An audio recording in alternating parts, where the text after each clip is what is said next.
नमस्कार दोस्तों, मैं चंद्रकांत देशमुख और देशमुख बायोस्टोर के ऑनलाइन वीडियो लेक्चर में आप सबका स्वागत है। और दोस्तों की जैसे हम बात कर रहे थे CSIR नेट के एक यूनिट के बारे में जिसका नाम है डेवलपमेंटल बायोलॉजी। और डेवलपमेंटल बायोलॉजी का आज का हमारा लेक्चर नंबर 7, उसमें भी हम बात करेंगे गैमेटोजेनेसिस के बारे में। और गैमेटोजेनेसिस में एक पार्ट हमने पहले ही एंड कर दिया है, that is about the spermatogenesis. And after the spermatogenesis now we are dealing with the oogenesis। इसके बारे में आज डिटेल में बात करेंगे हम। तो आइए क्लास को शुरू करते हैं और शुरू करते हैं oogenesis के बारे में। सो oogenesis का मतलब होता है कि फॉर्मेशन ऑफ ओहम और egg. oogenesis is a process in which formation of egg और ओहम, जैसे ही हम क्या कहेंगे, एग कहेंगे या ओहम कहेंगे, जिसका फॉर्मेशन होता है। और ये जो फॉर्मेशन की जो प्रोसेस होती है तो ये कहाँ पे होती है, तो oogenesis का जो प्रोसेस होता है यानी कि ये ठीक है, एग का फॉर्मेशन का प्रोसेस तो ये होता है प्राइमरी सेक्सुअल ऑर्गन के अंदर, फीमेल के प्राइमरी सेक्सुअल ऑर्गन के अंदर होता है, प्राइमरी सेक्सुअल ऑर्गन। जैसे कि मेल में प्राइमरी सेक्सुअल ऑर्गन टेस्टिस होता है, तो फीमेल में क्या होना चाहिए, फीमेल में होना चाहिए ओवरी। सो ये जो प्रोसेस हम बता रहे हैं आपको oogenesis का, ये कहाँ पे शुरू होगा यानी खत्म भी होगा, ओरी के अंदर ये हो जाएगा process. So ovary is a primary sexual organ for the female where the process of oogenesis और द गैमेटोजेनेसिस इज स्टार्ट। अगर आपको पूछा जाए कि ओरी के फॉर्मेशन के लिए कौन से जीन्स काम करते हैं, अगर ऐसा पूछा जाए तो उसका जवाब होना चाहिए genes involve in the formation of ovary, these are the FOX gene. कौन से जीन होने चाहिए, फॉक्स जीन्स होने चाहिए। So these are the FOX genes which are involved in the formation of ovary, which involved in fox gene involved in formation of ovary। कौन से gene होते हैं, फॉक्स जीन होते हैं।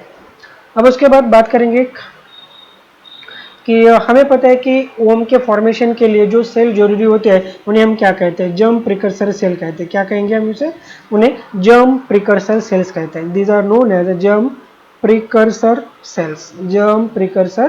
सेल्स कहते हैं। और ये जो जर्म प्रिकर्सर सेल होते हैं ना, ये अडल्ट बॉडी में होते हैं या एम्ब्रियोनिक कंडीशन में फॉर्म होता है। सो गैमेटोजेनेसिस के लिए लगने वाले जो भी सेल्स होते हैं ना, ऑलरेडी हमारे पास होते हैं during the embryonic condition. Germ precursor cells हमें पता है कि हमारे पास एम्ब्रियो के कंडीशन से ही प्रेजेंट होता है, एम्ब्रियोनिक स्टेज से ही हमारे पास ये क्या होता है, प्रेजेंट होता है। फिर आप ये भी कह सकते हो कि एम्ब्रियोनिक कंडीशन में गैमेटोजेनेसिस क्यों नहीं होता है, क्योंकि उसका गैमेटोजेनेसिस प्रिवेंट करके रखा जाता है, यानी कि उसका डिवीजन एंड डिफरेंशिएशन रोक के रखा जाता है। एम्ब्रियोनिक कंडीशन में जर्म प्रिकर्सर सेल जहाँ पे भी फॉर्म होते हैं उनका division and near about differentiation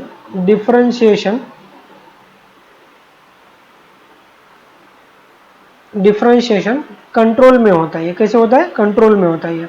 इसका मतलब क्या है कि जर्म प्रिकर्सर सेल जो होते हैं ना, वो वहाँ पे क्या होंगे, अनडिफरेंशिएटेड फॉर्म में प्रेजेंट हो गया। डिफरेंशिएशन कंट्रोल कंडीशन में है, इसका मतलब क्या है कि this are the undifferentiated form में होते हैं। अनडिफरेंशिएटेड फॉर्म में ये पहले से ही हमारे बॉडी में मौजूद होते हैं। क्योंकि अभी जो अडल्ट बॉडी का स्ट्रक्चर जो है हमारा, यहाँ पे पूरे के पूरे सोमैटिक सेल होता है, और सोमैटिक सेल से गैमेटिक सेल का प्रोडक्शन करना अभी पॉसिबल नहीं होता है। इसका मतलब क्या है कि एम्ब्रियोनिक कंडीशन में कुछ सेल्स को वैसे के वैसे रखा जाता है। सो वो सेल आगे जाके क्या काम कर रहा है, जर्मिनल प्रिकर्सर सेल का काम करते हैं। जैसे कि स्पर्मेटोजेनेसिस के लिए रिक्वायर्ड रहने वाले जर्म प्रिकर्सर सेल, यानी कि oogenesis के लिए भी रिक्वायर्ड रहने वाले जर्म प्रिकर्सर सेल, उनका भी डिवीजन क्या कर दिया जाता है, रोक के रखा जाता है। मान लो कि हमारे पास कोई एक एम्ब्रियोनिक स्ट्रक्चर है, और इस एम्ब्रियोनिक स्ट्रक्चर में मान लो कि कुछ सेल्स है हमारे पास, ये कुछ सेल्स है हमारे एम्ब्रियो के स्ट्रक्चर के। अर्ली एम्ब्रियोनिक का स्ट्रक्चर हम यहाँ पे निकालने की कोशिश करेंगे, और ये हमें पता चल रहा है कि ये कौन है, हमारा एम्ब्रियोनिक स्ट्रक्चर। अब इस एम्ब्रियोनिक स्ट्रक्चर में मान लो कि ये कोई एक सेल है, ए सेल, ए दूसरा कोई एक सेल है और एक तीसरा कोई सेल है, इनका डिवीजन एंड डिफरेंशिएशन क्या कर दिया जाता है, रोक के रखा जाता है। So these are the undivided undifferentiated. Division हो सकता है बट उनका डिफरेंशिएशन क्या रखा जाए, रोक के रखा जा सकता है। So these are the undifferentiated cells, undifferentiated germ cells हो सकते हैं, अनडिफरेंशिएटेड जर्म सेल्स हो सकता है। और बाकी के जो सेल्स यहाँ पे बचे हुए हैं ना, रिमेनिंग सेल्स, वो डिवाइड भी होते हैं, वो डिफरेंशिएट होते हैं, और बाकी का पूरा बॉडी का जो प्लान है, मतलब यानी कि जो टिश्यू यानी कि जो ऑर्गन जो रिक्वायर्ड है उनको बनाने के लिए काम में आ सकते हैं। पर यहाँ पे कुछ सेल्स ऐसे हैं जिनका डिवीजन होता नहीं है दोस्तों। ओके, उसके बाद हम बात करेंगे कि ये जो सेल्स है हमारे पास ये कहां से आती है, इसके बारे में हम बात करें। एक्चुअली जर्म प्रिकर्सर सेल्स यानी कि प्राइमोर्डियल जर्म सेल्स, यानी कि जिनको ही हम क्या कहेंगे, प्राइमोर्डियल जर्म सेल कहेंगे, primordial germ cells. Embryonic condition में कौन से स्ट्रक्चर से ये आते हैं, अगर ऐसा पूछा जाए तो ये आते हैं from the posterior proximal epiblast. कहां से आते हैं ये, फ्रॉम द पोस्टीरियर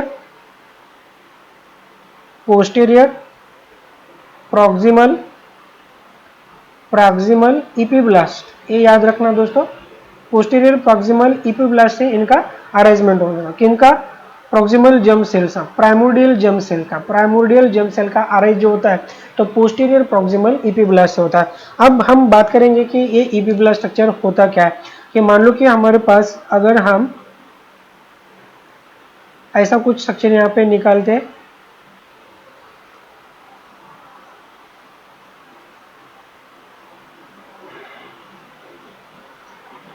इसमें हमें देखने को मिलता है कि ऊपर वाले जो लेयर होगा that is known as epiblast, जो आगे जाके क्या बनाएगा, एक्टोडर्म का फॉर्मेशन करेगा, और जो अंदर वाला लेयर होगा दैट इज नोन एज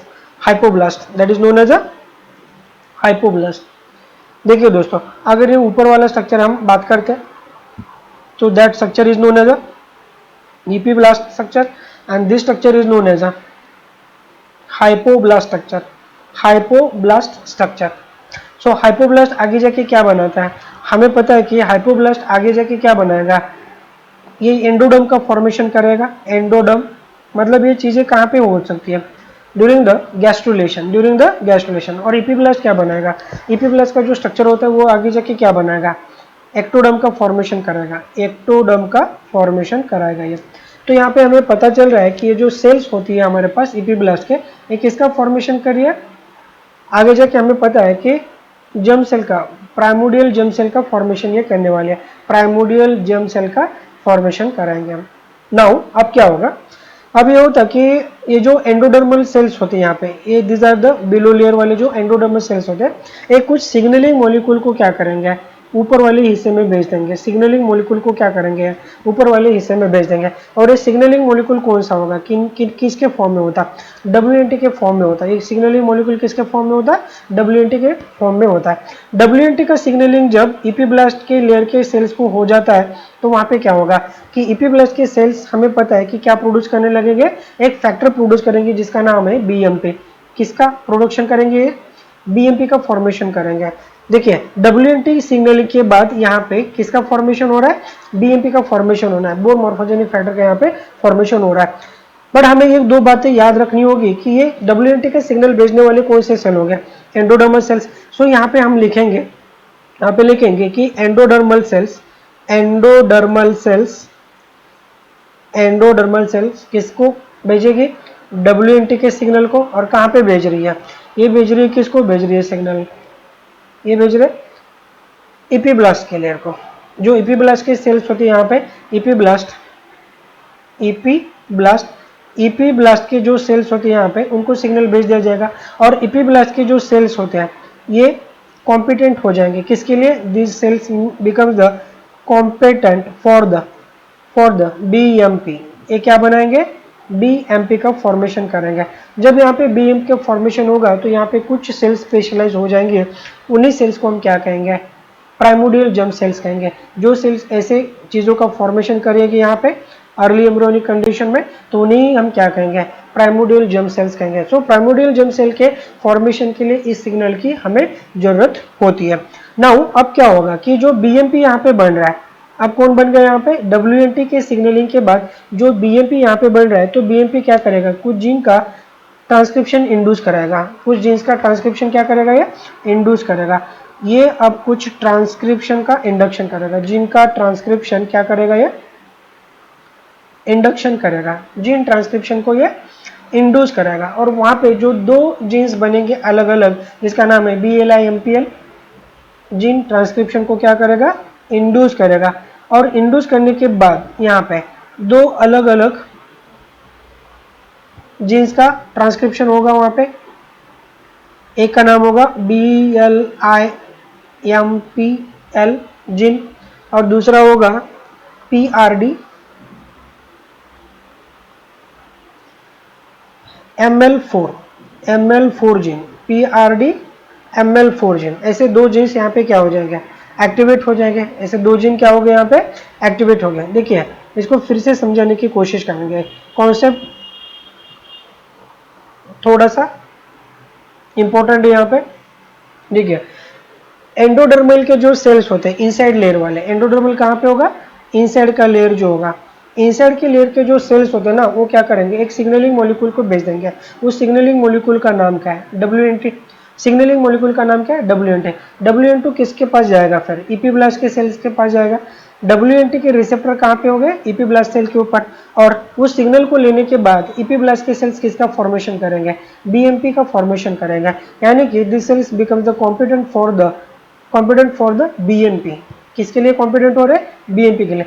फिर BMP का इंडक्शन जब हो जाएगा वहां पे उस सेल के अंदर, तो वो BMP क्या करेगा, दूसरे जीन्स के ट्रांसक्रिप्शन को एक्टिवेट करेगा, दूसरे अदर जीन्स के ट्रांसक्रिप्शन को ये क्या करेगा, एक्टिवेट करेगा। और वो जीन्स जो होते हैं ना, जिनको ट्रांसक्रिप्शन एक्टिवेशन हो रहा है, दिस आर द BMP। एक जीन होगा BLI-MPL जीन, और दूसरा होगा PRD-ML4 जीन, PRD-ML4 जीन। अब ये जो दो जीन्स हो गए ना, इनके जो प्रोटीन काम करेंगे, इनके प्रोटीन किस चीज में काम करते हैं, इनका जो फंक्शन आएगा, तो ये काम करेंगे ये जो प्राइमोर्डियल जर्म सेल्स होते हैं ना, प्राइमोर्डियल जर्म सेल्स, उनको सर्वाइव रखने के लिए, उनका सर्वाइवल होना बहुत काम आएगा। क्योंकि अभी हमें गैमेटोजेनेसिस शुरू नहीं करना है वहां पे, कुछ दिन ठीक है, बॉडी का स्ट्रक्चर बनने मतलब बनते हुए उनको वैसे के वैसे अनडिफरेंशिएटेड फॉर्म में मेंटेन करके रखना है। तो उनका अपोप्टोसिस वहां पे प्रिवेंट करना बहुत जरूरी होता है, तो उनको सर्वाइव करना भी वहां पे जरूरी होता है। तो सर्वाइवल के लिए हमें पता है BLI-MPL gene and PRD-ML4 gene, इन दोनों का भी रोल होगा। उसके बाद वहां पे और एक रोल आएगा वहां पे इसका ही, इन दो का, माइग्रेशन के लिए। मतलब क्या है कि जो प्राइमोर्डियल जर्म सेल थे हमारे पास, तो एक जगह से होकर दूसरी जगह पे क्या हो सकते हैं, वो माइग्रेट हो जाएंगे। क्या हो जाएंगे, वो माइग्रेट हो जाएंगे। तो माइग्रेशन के लिए भी इनका रोल होता है। तो माइग्रेशन कहाँ पे होता है, अगर ऐसा पूछा जाए तो गोनेडल रीज में उनका माइग्रेशन होता है। कहाँ पे माइग्रेशन होगा, माइग्रेशन टू द गोनेडल रीज। कहाँ पे ये माइग्रेट होते हैं, ऐसा अगर पूछा जाए तो हमें पता होना चाहिए, गोनेडल रीज के अंदर, गोनेडल रीज में इनको ट्रांसपोर्ट किया जाता है या माइग्रेट किया जाता है। और उनको जिंदा रखना भी जरूरी है ना, क्योंकि अभी एम्ब्रियोनिक कंडीशन में है। गैमेटोजेनेसिस को फॉर्म करने वाली सेल पूरे बॉडी के एम्ब्रियोनिक कंडीशन में है। अभी फिलहाल वो गैमेटोजेनेसिस शुरू नहीं कर सकती है, पर उनको जिंदा रखना भी जरूरी होता है ना। तो सर्वाइवल फैक्टर कौन होगा वहां पे, BLI-MPL एंड PRD-ML4, ये जो जीन्स होते हैं उनके प्रोटीन फैक्टर जो इनको जिंदा रखने के लिए यानी माइग्रेशन के लिए उनको मतलब रिस्पॉन्सिबल होते हैं यहाँ पे। तो ये हो गया किसके बारे में, WNT, BMP, BLI-MPL and PRD-ML4 gene के बारे में। अब हम बात करेंगे माइग्रेशन, डायरेक्ट माइग्रेशन के बारे में बात करेंगे। माइग्रेशन के बारे में बात करेंगे।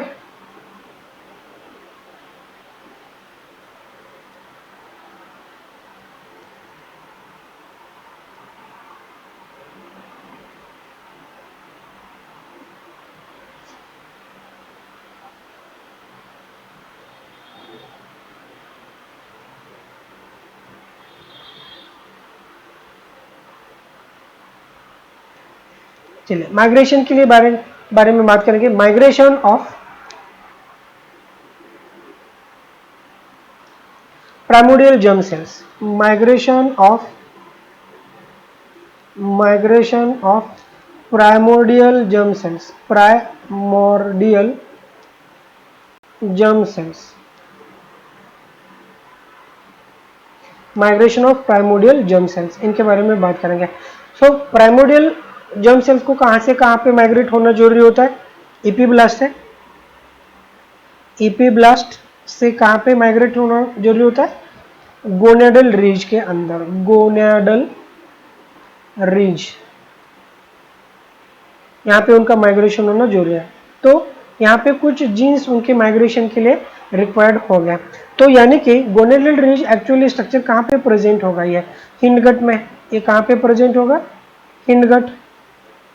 जो पूरा स्ट्रक्चर कौन बनाता है? एंडोडर्म बनाता है इसको। कौन बनाएगा? एंडोडर्म। तो हिंडगट में जो स्ट्रक्चर आता है गोनेडल रीज, वहां पे क्या होना चाहिए? इनका माइग्रेशन होना चाहिए। कौन? किसका?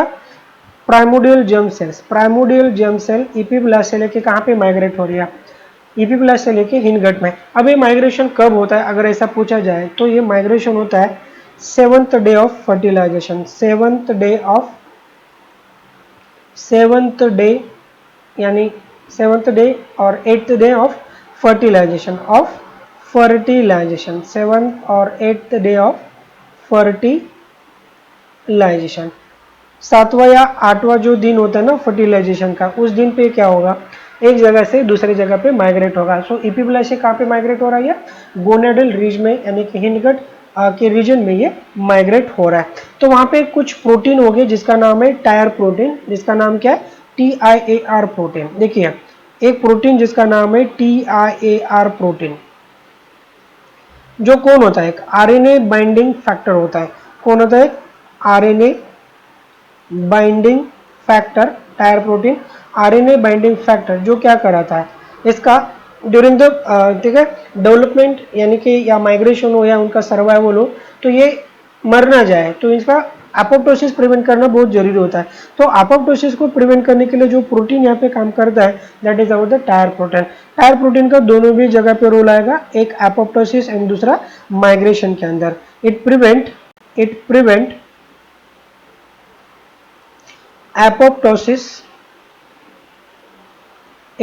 apoptosis and help in migration। सेल को एक जगह से दूसरी जगह पे माइग्रेट करना भी जरूरी होता है। सो एपोप्टोसिस का प्रिवेंशन करना एंड सेल को माइग्रेट करना, इसके लिए भी इनका रोल होता है। सो माइग्रेशन के लिए इनको और कुछ प्रोटीन की भी जरूरत होती है। माइग्रेशन के लिए ऐसा कहा जाता है कि इनको और कुछ प्रोटीन की जरूरत होती है, जैसे कि इंटीग्रिन हो या फाइब्रोनेक्टिन हो, ऐसे कुछ प्रोटीन की भी उनको जरूरत होती है। नाउ हम बात करें कि इनके माइग्रेशन के लिए और कुछ प्रोटीन की इन्हें जरूरत हो सकती है, and this proteins are known as fibronectin and integrin. So these are the protein required for the migration. ये किसके लिए जरूरी हो गया? माइग्रेशन के लिए जरूरी होता है। So this cells required for the migration.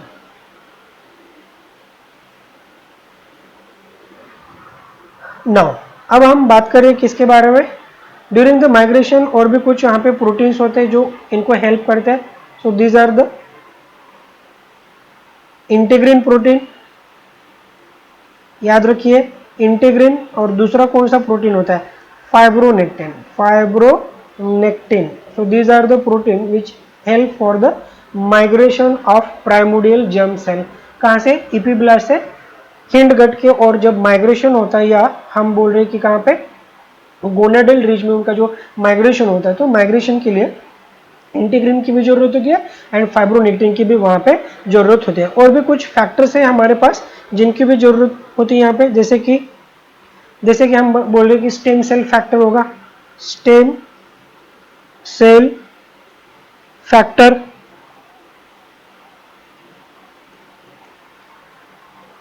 SCF। दूसरा भी एक प्रोटीन होता है जिसे हम बोलते हैं कि CKIT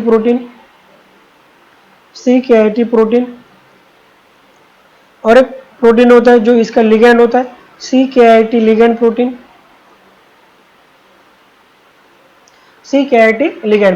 so this all proteins are required.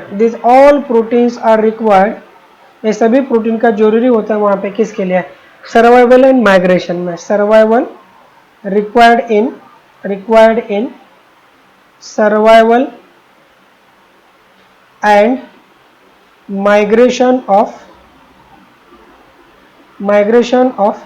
Primordial germ sales. देखिए दोस्तों कि गैमेटोजेनेसिस का शुरू होने के पहले वहाँ पे जो कुछ सेल्स होते हैं ना, जिन्हें हम क्या कहते हैं, प्राइमोडियल जर्म सेल्स, उनको सर्वाइव करना, एक जगह से दूसरी जगह पे माइग्रेट कराना, ये बहुत जरूरी होता है। तो उनके माइग्रेशन एंड सर्वाइवल के लिए ही हम इन प्रोटीन के बारे में बात कर रहे हैं। जैसे कि CKIT लिगैंड प्रोटीन, खुद CKIT प्रोटीन, या स्टेम सेल फैक्टर होगा, इंटीग्रिन होगा, या फाइब्रोनेक्टिन होगा, या TIAR प्रोटीन होगा, या BLMPL प्रोटीन होगा, या PRD ML4 प्रोटीन होगा। इन ऐसे प्रोटीन की जरूरत होती है वहां पे। तो इन प्रोटीन्स को प्लीज करके याद रखिएगा। ये किसके लिए जरूरी होते हैं? प्राइमोडियल जर्म सेल्स के migration as well as survival and to prevent the apoptosis के लिए इनका जरूरी होता है वहां पे। अगर ये सेल्स अपोप्टोसिस हो जाए वहां पे अर्ली कंडीशन में, तो अडल्ट बॉडी में गैमेट फॉर्मेशन कौन करेगा फिर? तो इसके लिए उनको सर्वाइव करना बहुत जरूरी होता है। और जहां पे एम्ब्रियोनिक कंडीशन में सेल्स प्रेजेंट होते हैं वहीं पे नहीं रुकते हैं। जब एम्ब्रियोनिक डेवलपमेंट आगे आगे बढ़ने लगता है तो उनको एक जगह से दूसरी जगह पे क्या कर दिया जाता है? लेके जाया जाता है। एक जगह से दूसरी जगह पे उनको ले जाया जा सकता है। तो उसके लिए हमें किसका जरूरी होता है वहां पे? उसके लिए हम बात करें कि उनको एक जगह से दूसरी जगह पे हटाना बहुत जरूरी होता है। तो हटाने के लिए यानी कि उसको ही हमें क्या करना पड़ता है? माइग्रेट करना पड़ता है। सो माइग्रेशन के लिए इन प्रोटीन का मतलब जरूरी बहुत ज्यादा रिक्वायर्ड होता है हमें। ना वहां पर हम बात करेंगे जिसको हम गोनेडल रीच कह रहे थे। गोनेडल रीच के बारे में बात करते हैं थोड़ा।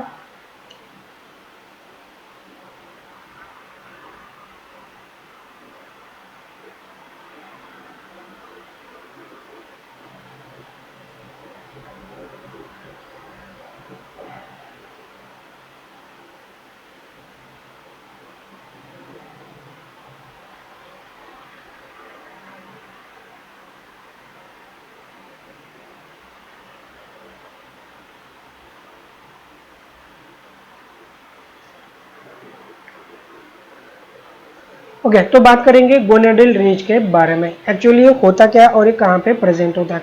मान लो कि जो हम स्ट्रक्चर अभी यहाँ पे निकालने की कोशिश कर रहे हैं, ये अर्ली एम्ब्रियो का स्ट्रक्चर है हमारे। मान लो कि ये अर्ली एम्ब्रियोनिक स्ट्रक्चर है हमारा, और यहाँ पे जो बनेगा तो आँख लाइक स्ट्रक्चर बनेगा, यहाँ पे आइज लाइक स्ट्रक्चर बनेगा यहाँ पे। और अंदर की ओर हम कुछ स्ट्रक्चर निकालेंगे यहाँ पे।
अर्ली एम्ब्रियो का स्ट्रक्चर है दोस्तों, थोड़ा सा कंफ्यूज हो सकता है यहाँ पे।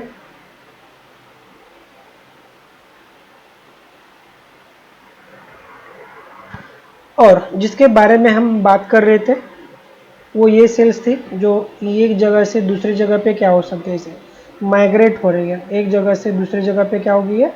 माइग्रेट होगी और जाएगी कहाँ पे? ये गोनेडल रीज के अंदर जाएगी। ये कहाँ पे जाएगी? Gonadal ridge. और ये जो स्ट्रक्चर हम यहाँ पे दिखा रहे हैं, सो ये जो स्ट्रक्चर होगा ये येलो कलर का, ये योग सैक का स्ट्रक्चर होगा। किसका स्ट्रक्चर होगा? ये योग सैक का स्ट्रक्चर होगा ये।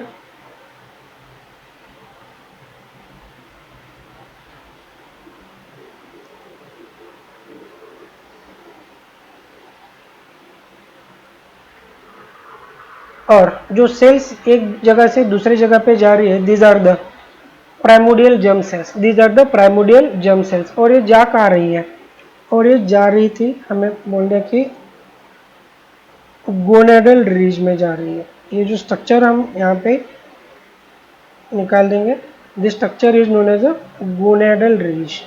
ये जो स्ट्रक्चर यहाँ पे बन गया अभी, इस स्ट्रक्चर को हम क्या कहेंगे? ये जो ब्लैक कलर से हमने स्ट्रक्चर बनाया अभी, this structure is known as a gonadal ridge. यहाँ पे जाते हैं, मतलब ये आगे जाके क्या बनेगा?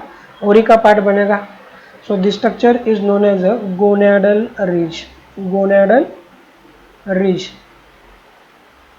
और जो येलो कलर का जो पोर्शन था हमारे पास, that is the yolk sac.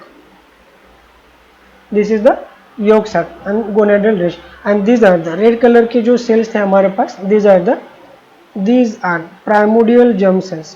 Primordial germ cells. These are the primordial germ cells. So early embryonic condition के अंदर early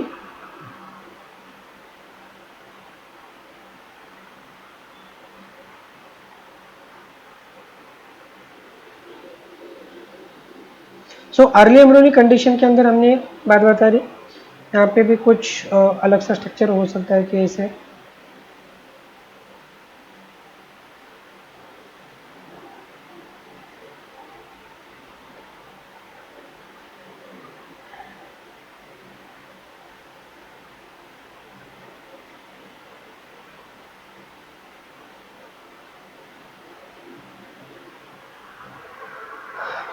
इस बात को याद रखिए कि एक जगह से दूसरी जगह पे सेल का क्या हो सकता है? माइग्रेशन हो सकता है। वहाँ पे सेल का क्या होगा? वहाँ पे माइग्रेशन हो सकता है। इसके बारे में हम बात करने थे। अब आगे जाके बात करेंगे कुछ और चीज़ों के बारे में।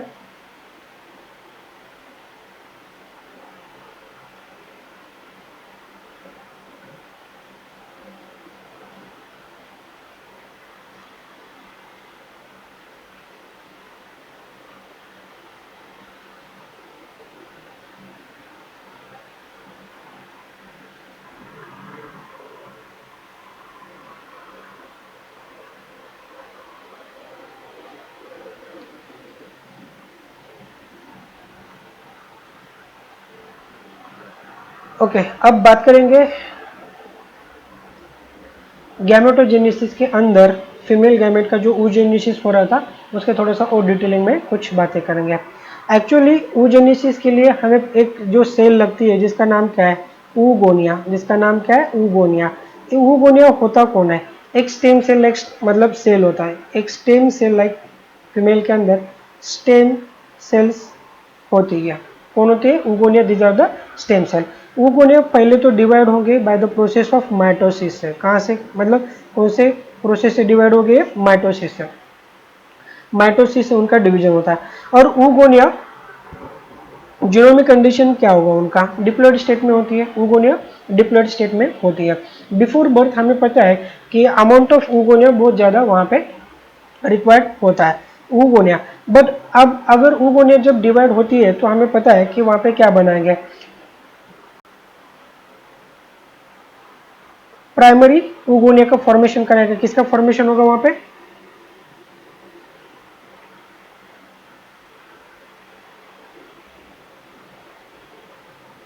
किसका फॉर्मेशन हो रहा है? प्राइमरी oocyte का फॉर्मेशन होगा। Primary oocyte। और जो प्राइमरी oocyte होते हैं ये भी कौन से स्टेट में होंगे? डिप्लॉइड स्टेट में होंगे। वो भी कौन से स्टेट में होंगे? Diploid state. ये जो अभी तक का कंडीशन है ना, मान लीजिएगा कि बिफोर बर्थ है। ये कहाँ पे?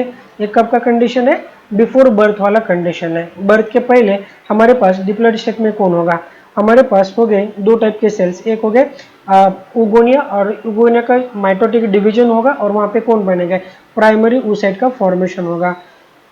प्राइमरी oocyte जब अडल्ट कंडीशन आएगा, प्राइमरी oocyte, अब हम बात करेंगे प्राइमरी oocyte, oocyte जो डिप्लॉयड सेल होती है इन केस ऑफ प्यूबेरिटी। अब कौन से स्टेज में बात करेंगे, हम प्यूबेरिटी के स्टेज में बात करेंगे।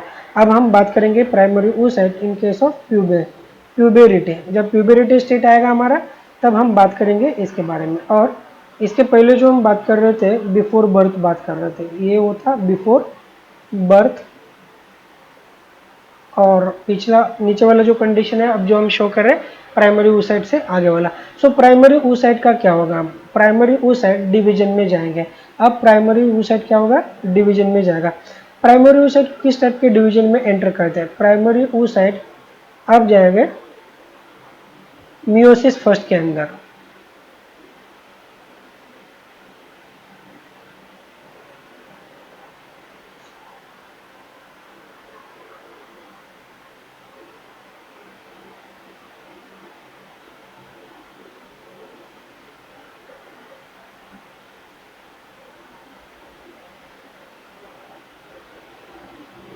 Primary oocyte now shows the meiosis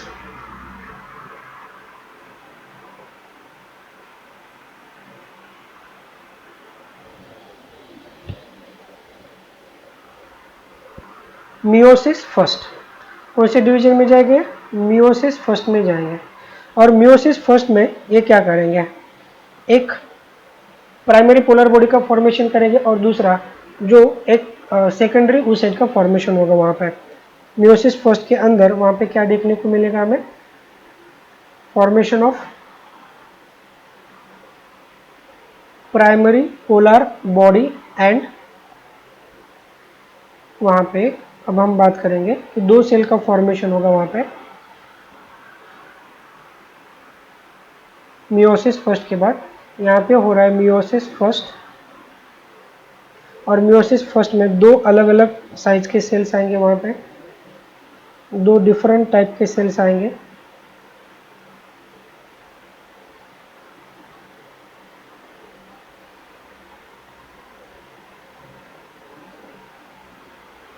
एक होगा सेकेंडरी oocyte और दूसरा होगा प्राइमरी पोलर बॉडी। ये कौन होगा, प्राइमरी पोलर बॉडी। यहाँ पे अनइक्वल डिवीजन होता है, unequal cytoplasmic division and equal nuclear division. Meiosis first इसका जो कैरेक्टरिस्टिक होता है यहाँ पे ड्यूरिंग गैमेटोजेनेसिस, मियोसिस फर्स्ट का जो कैरेक्टरिस्टिक होता है यहाँ पे क्या होगा, equal nuclear division but unequal cytoplasmic division. एक डिवीजन इक्वली हो रहा है और दूसरा डिवीजन क्या होगा, वहां पे अनइक्वल होगा। तो अनइक्वल साइटोप्लाज्मिक डिवीजन से एक सेल क्या होगा, वहां पे स्मॉल फॉर्म होगा, और उसके कंपैरिजन में दूसरा सेल्स कैसा होगा, वहां पे लार्ज सेल्स होगा। वो सेल कैसा होगा, लार्ज सेल। दोनों भी मान लीजिएगा कि यहाँ पे कौन से सेल्स फॉर्म होते हैं, हैप्लॉइड सेल। और ये मतलब ये जो लार्ज हैप्लॉइड सेल होता है इसका नाम क्या है, सेकेंडरी oocyte सेल। इसका नाम क्या है, सेकेंडरी oocyte। इसका नाम क्या है, सेकेंडरी। और जो स्मॉल सेल वहां पे जो फॉर्म हो रहा है जिसका नाम क्या होना चाहिए, फर्स्ट पोलर बॉडी। इसका नाम क्या होना चाहिए, first polar body structure, first polar body, जिसके अंदर साइटोप्लाज्म बहुत कम होता है। सेल स्मॉल होने का रीजन ये वही है कि वहां पे साइटोप्लाज्म अनइक्वल डिस्ट्रीब्यूट होता है। इक्वल डिस्ट्रीब्यूशन होता नहीं है साइटोप्लाज्म का, अनइक्वल डिस्ट्रीब्यूशन होने की वजह से एक सेल स्मॉल रहेगा और दूसरा सेल साइज में कैसा रहेगा, बड़ा रहेगा। उसके बाद यहाँ पे शुरू हो जाएगा एक second division, that is about the meiosis second. अब ये दोनों सेल्स कहाँ पे जाएंगे, मियोसिस सेकंड के अंदर जाएंगे। दोनों सेल्स अब एंटर हो गए मियोसिस सेकंड के अंदर।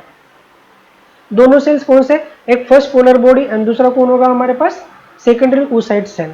Now secondary oocyte and secondary oocyte ये दो सेल का फॉर्म करेगा। इसके पास आएंगे एक लार्ज साइज वाला सेल्स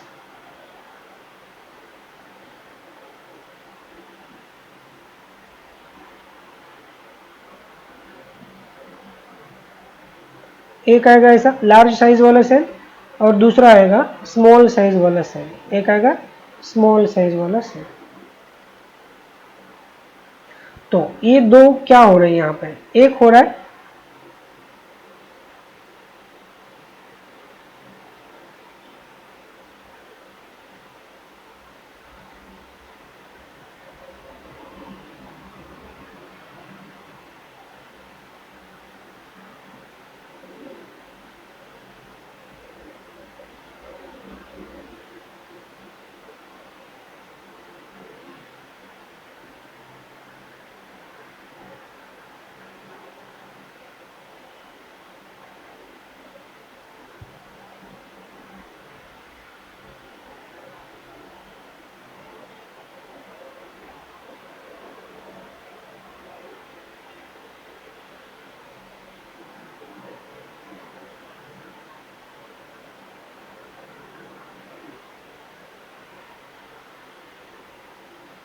जो लार्ज साइज का सेल होगा वो होगा कौन, ओहम। और ये कौन होगा, secondary polar body. Secondary polar body का स्ट्रक्चर होगा। जब ये cell haploid cell secondary oocyte meiosis second में जा सकता है, मियोसिस सेकंड में जा सकता है, तो ये सेल भी क्या होगा, मियोसिस सेकंड में जाएगा और वहां पे दो सेल का फॉर्मेशन होगा और दोनों भी सेल्स कैसे रहेंगे, वहां पे साइज से एकदम छोटी छोटी सेल्स वहां पे फॉर्म होंगे। क्योंकि यहाँ पे जो डिवीजन हो रहा है, तो किसका डिवीजन हो रहा है, यहाँ पे जो डिवीजन हमें देखने को मिल रहा है that is about the division of polar body. So ये सबके सब कौन बनेंगे, पोलर बॉडी का फॉर्मेशन हो जाएगा और एक जो फॉर्म हो रहा है यहाँ पे फाइनली ओम का फॉर्मेशन हो रहा है। और ये सभी के सभी कैसे हो गए, हैप्लॉइड हो गए, सभी के सभी कैसे हो गए, हैप्लॉइड। हमें पता है कि सेकेंडरी पोलर बॉडी हो या प्राइमरी पोलर बॉडी, सब के सब क्या हो जाएंगे, बाद में डीजेनरेट हो जाते हैं। ये क्या हो जाते हैं, डीजेनरेट हो जाता है। अब बात यह है कि अगर इन सेल को डीजेनरेटिव होना है तो प्रोड्यूस क्यों करते हैं, यहाँ पे प्रोड्यूस करने का कारण एक ही है, क्योंकि हमें क्या करना है कि एक टाइम में एक during the one menstrual cycle in case of one ovary हमें एक को क्या करना है, फॉर्मेशन करना है। तो एक फॉर्मेशन करना है, एक डिप्लॉयड सेल से फाइनल हैप्लॉइड सेल अगर बनाना है तो n=23 वाला अगर सेल बनाना है हमें, तो वहाँ पे क्या करना होगा, जो क्रोमोसोमल कंडीशन है उनको थोड़ा सा रिड्यूस करना होता है। सो क्रोमोसोम को हम कम करते करते आ रहे हैं, तो यहाँ पे जितने भी क्रोमोसोम थे यहाँ पे क्या हो गए, डिवाइड हो गए और फिर यहाँ पे भी क्या हो रहा है, डिवाइड हो रहा है। मतलब यहाँ पे सब अगर सेल्स में क्रोमोसोम इक्वली जाते हैं तो यहाँ पे फाइनली जो सेल बनेगा हमारे पास, तो क्रोमोसोमली एक नॉर्मल सेल बनेगा that is known as a ovum, जो क्या होगा, फर्टिलाइजेशन में जा सकता है। अब थोड़ा सा एक दो चीजों के बारे में बात करना जरूरी होता है हमारे लिए। प्राइमरी oocyte जो होते हैं ना दोस्तों, प्राइमरी oocyte ये मियोसिस फर्स्ट में हॉल्ट करके रखता है ड्यूरिंग, मतलब बर्थ के पहले अगर वहां पे गैमेटोजेनेसिस शुरू होता है बट कंप्लीट नहीं होता है, वहां पे सेल्स हॉल्ट होता है। फर्स्ट हॉल्ट जो होता है यहाँ पे, फर्स्ट हॉल्ट मतलब यहाँ पे जो एक का फॉर्मेशन करे और एक के फॉर्मेशन में जो फर्स्ट हॉल्ट होता है तो ड्यूरिंग द मियोसिस फर्स्ट में होता है। मियोसिस फर्स्ट में सेल यहाँ पे रुकती है, मियोसिस फर्स्ट। और मियोसिस फर्स्ट के कौन से स्टेज में अगर पूछा जाए तो प्रोफेज फर्स्ट में। कहाँ पे, प्रोफेज फर्स्ट के अंदर, प्रोफेज फर्स्ट में ये सेल क्या होती है, वहाँ पे रुक जाती है। और प्रोफेज फर्स्ट में भी कहाँ पे अगर रुक जाती है ऐसा पूछा जाए तो डिप्लोटिन स्टेज में। कहाँ पे रुक जाती है, डिप्लोटिन स्टेज में। तो डिप्लोटिन स्टेज से अगर इसको बाहर निकालना है तो एफएसएच की जरूरत होती है। डिप्लोटिन से अगर इसको बाहर निकालना है तो किसका जरूरी होगा, वहां पे एफएसएच का जरूरत। और एफएसएच कौन बनाता है, एफएसएच बनाएगा एंटीरियर पिट्यूटरी। और ये कब बनेगा, जब ये प्यूबरिटी कंडीशन में आएगा। कब, कौन से कंडीशन में, जब ये अडल्ट कंडीशन में जा रहा है, यानी कि प्यूबरिटी कंडीशन में जा रहा है, तो पिट्यूटरी ग्लैंड से क्या होगा, पिट्यूटरी ग्लैंड से एक हार्मोन आएगा जिसका नाम है एफएसएच, जिसका नाम क्या है, एफएसएच हार्मोन। सो एफएसएच हार्मोन को लेके ये क्या होगा, वहां पे प्राइमरी oocyte मियोसिस फर्स्ट से क्या होगा, बाहर आएगा। मियोसिस फर्स्ट से बाहर आके वो कौन से डिवीजन में जाएगा, मियोसिस सेकंड में जाएगा। कौन से डिवीजन में जाएगा, मियोसिस सेकंड में। तो सेकंड हॉल्ट जो होता है हमारे यहाँ पे, सेकंड हॉल्ट जो होता है तो यहाँ पे होगा मियोसिस सेकंड में। मतलब कंप्लीट गैमेट हमारा बनता नहीं है। मियोसिस सेकंड का हमें पता है कि मेटाफेज सेकंड में आके क्या होता है, यहाँ पे सेल रुक जाता है। मियोसिस सेकंड के मेटाफेज सेकंड में सेल क्या होता है, यहाँ पे आके रुक जाता है। सेकंड हॉल्ट जो होता है हमारा metaphase second, this is the second halt. Metaphase second के अंदर हमारा सेकंड हॉल्ट होता है और यहाँ पे सेल आगे अगर डिवीजन कंप्लीट करना है, देखिए प्रोफेज के बाद मेटाफेज, मेटाफेज के बाद एनाफेज, एनाफेज के बाद टेलोफेज और फाइनली सेल्स का क्या हो जाएगा वहाँ पे फॉर्मेशन। तो मियोसिस सेकंड से अगर इसको बाहर निकलना है, मियोसिस सेकंड से अगर इसको बाहर निकलना है तो क्या होना चाहिए, वहाँ पे फर्टिलाइजेशन होना बहुत जरूरी होता है। क्या होना जरूरी होता है वहाँ पे, फर्टिलाइजेशन होना बहुत जरूरी होता है। अगर स्पर्म अगर इसके साथ अगर यूनाइट हो जाए तभी ये पॉसिबल हो सकता है। मतलब फर्टिलाइजेशन के बाद मियोसिस सेकंड से सेल क्या होगा, बाहर निकलेगा। और हमें पता है कि मियोसिस सेकंड कब कंप्लीट होता है, आफ्टर फर्टिलाइजेशन। तो यहाँ पे लिखेंगे हम meiosis first, meiosis second complete after fertilisation, fertilisation. और मियोसिस फर्स्ट कब कंप्लीट होता है, आफ्टर गेनिंग एफएसएच। एफएसएच का जब सिग्नलिंग होगा तब कौन वहां पे बनेगा, मियोसिस सेकंड में आ जाएगा सेल। मतलब वहां पे secondary oocyte and first polar body बनेगा। मियोसिस फर्स्ट कंप्लीट करेगा cell, but meiosis second complete करने के लिए, फाइनल कंप्लीट करने के लिए कौन जरूरी होता है, हमें कौन जरूरी होता है, फर्टिलाइजेशन का प्रोसेस होना वहां पे जरूरी होता है दोस्तों, तभी जाके ये मियोसिस सेकंड अपना कंप्लीट करेगा। इसका मतलब ये हो रहा है जब ओरी से ओम रिलीज होता है at the 14th day of menstrual cycle, तो वो कौन से स्टेज में होगा, या उसका मियोटिक स्टेज अगर पूछा जाए तो कौन सा होगा, मेटाफेज सेकंड के फेज में होता है। मतलब उस फेज में वो होता है कौन, ओहम। देखिए हम ओम की बात कर रहे हैं, ओहम ड्यूरिंग मेंस्ट्रुअल साइकिल कौन से डे पे, 14th डे पे। जब एलएच का अमाउंट क्या होता है वहां पे बढ़ता है, एलएच का अमाउंट क्या होता है वहां पे इंक्रीज होता है, तब ओरी से क्या होगा, ओवुलेशन होगा। ओरी से क्या होगा, ओवुलेशन, जिसे हम क्या कहते हैं, ओवुलेटरी फेज कहते हैं, ओवुलेशन। ओवुलेशन के दौरान जो एग रिलीज होता है, वहां पे एग रिलीज होता है, हम उसी एग के बारे में बात करें। एग जो रिलीज हो रहा है ना, वो ये कौन से स्टेट में होगा, तो मियोसिस सेकंड के मेटाफेज सेकंड के स्टेट में होता है, मेटाफेज सेकंड के स्टेज में। अगर मेटाफेज से अगर एनाफेज सेकंड या एनाफेज से टेलोफेज सेकंड में जाना है तो क्या होना जरूरी होता है, तो अगर इसके आगे डिवीजन कंप्लीट करने हैं तो वहां पे उसको जायगोट बनना पड़ेगा। क्या बनना पड़ेगा उसको, जायगोट बनना पड़ेगा। जब जायगोट बनेगा वहां से तो भी जाके क्या होगा, वहां पे फर्टिलाइजेशन के बाद एक क्या हो जाएगा, जायगोट के अंदर कन्वर्ट होगा। और जायगोट क्या होगा, एनाफेज सेकंड को कंप्लीट करेगा, उसके बाद टेलोफेज सेकंड को कंप्लीट करके डिवाइड होने का मतलब उसका शुरू हो जाएगा। तो यहाँ पे हम बोल रहे हैं कि मेटाफेज सेकंड से एनाफेज सेकंड में या टेलोफेज सेकंड में अगर जाना है तो क्या होना चाहिए, टेलोफेज सेकंड में अगर जाना है तो क्या होना चाहिए वहां पे, यहाँ पे होना चाहिए फर्टिलाइजेशन। क्या होना चाहिए वहां पे, प्रोसेस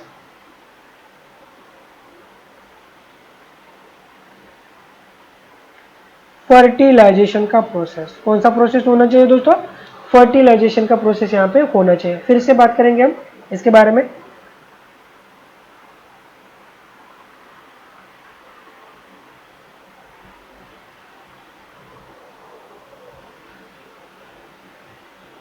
देखिए हमने शुरू किया था कहां से, ऊगोनियम से शुरू किया था, that is known as oogonia. और ऊगोनियम क्या कर रहा था यहाँ पे, ऊगोनिया एक स्टेम सेल होता है और खुद का पॉपुलेशन कैसे मेंटेन करेगा, माइटोसिस से मेंटेन करेगा। माइटोसिस के बाद वहां पे क्या आएगा, प्राइमरी oocyte आएगा, जिसको पहले हॉल्ट कर दिया जाता है, क्योंकि ये जो कंडीशन है यहाँ पे ये बिफोर बर्थ होता है। कब होता है ये, बिफोर बर्थ जो हमारा फीमेल का गैमेट होता है ना, वो कौन से स्टेट में हॉल्ट होता है, प्रोफेज फर्स्ट के डिप्लोटिन स्टेज में। कौन से स्टेज में, डिप्लोटिन स्टेज में ये हॉल्ट होगा। उसके बाद जब प्यूबरिटी कंडीशन में आएगा, जब प्यूबरिटी कंडीशन आएगा वहां पे, तो क्या होगा, उस फीमेल के पिट्यूटरी ग्लैंड से कौन रिलीज होगा, एफएसएच हार्मोन। फीमेल के पिट्यूटरी ग्लैंड से कौन रिलीज होगा, FSH हार्मोन, FSH का जब सिग्नलिंग होगा वहां पे तो हमें पता चलेगा कि प्राइमरी oocyte मियोसिस फर्स्ट में जाएंगे। प्राइमरी oocyte कौन से डिवीजन में जाएंगे? वहां पे मियोसिस फर्स्ट के डिवीजन में जाएगा। प्राइमरी oocyte मियोसिस फर्स्ट को कंप्लीट करने के बाद क्या बनेगा? तो दो अनइक्वल सेल का फॉर्मेशन होगा, एक होगा लार्ज सेकेंडरी oocyte और दूसरा कौन होगा? दूसरा कौन होगा? स्मॉल फर्स्ट पोलर बॉडी का फॉर्मेशन होगा। फिर वो दो सेल्स क्या हो गए? मियोसिस सेकंड में जाएंगे, मियोसिस सेकंड में जाएंगे। अगर मियोसिस सेकंड फीमेल के बॉडी के अंदर ही हो रहा है, फीमेल के बॉडी के अंदर ही हो रहा है बट बिफोर फर्टिलाइजेशन हो रहा है, तो मियोसिस सेकंड कहां तक जाएगा? ओनली मेटाफेज सेकंड तक जाएगा। वहां पे जाके वो क्या होगा? रुकेगा। मतलब प्रोफेज तो कंप्लीट होगा बट मेटाफेज कंप्लीट नहीं हो सकता क्योंकि उसको सेंट्रियोल की जरूरत होती है। और सेकेंडरी oocyte जब ओम बनाता है ना, उसके पास सेकेंडरी वो सेकेंडरी हम बोल रहे कि सेंट्रियोल, मतलब सेंट्रियोल होता नहीं है। तो सेंट्रियोल कहां से आता है? सेंट्रियोल आता है स्पर्म से। सो स्पर्म का वो इंतजार करेंगे। मियोसिस सेकंड को फुली कंप्लीट करने के लिए किसका इंतजार करेगी? वो स्पर्म का इंतजार करे, क्योंकि स्पर्म हमें पता है कि क्या देगा, क्या डोनेट करेगा स्पर्म? Donate centriole. स्पर्म क्या डोनेट करेगा? सेंट्रियोल। हमें पता है कि सेंट्रियोल का कितना इंपॉर्टेंट रोल होता है वहां पे फाइबर लाइक स्ट्रक्चर, मतलब काइनेटोकोर फाइबर बनाना और क्रोमोसोम का सेपरेशन करने के लिए ये बहुत जरूरी होता है वहां पे। तो आफ्टर फर्टिलाइजेशन मियोसिस सेकंड वहां पे क्या हो सकता है? कंप्लीट हो सकता है। और यहाँ पे तीन कौन फॉर्म हो रहा है? मियोसिस सेकंड के बाद यहाँ पे कितना पोलर बॉडी बनेगा? 3 पोलर बॉडी बनेगा, जिसका क्या हो सकता है? आगे जाके डीजेनरेशन होगा। आगे जाके क्या होगा? उनका डीजेनरेशन हो सकता है। इनका पोलर बॉडी का secondary polar body get degenerate, उनका डीजेनरेट होता है। तो ये हो गया दोस्तों किसके बारे में? गैमेटोजेनेसिस के बारे में थोड़ा सा हमने बात किया, गैमेटोजेनेसिस। बट ये गैमेटोजेनेसिस जहां पे होती है वो स्ट्रक्चर कौन होगा? वो स्ट्रक्चर होता है हमारा ओरी का। किसका स्ट्रक्चर होगा? ओरी का। तो अब हम बात करेंगे ओरी के बारे में। Now we are dealing with ovary. Ovary के बारे में डिटेल स्ट्रक्चर बात करेंगे हम।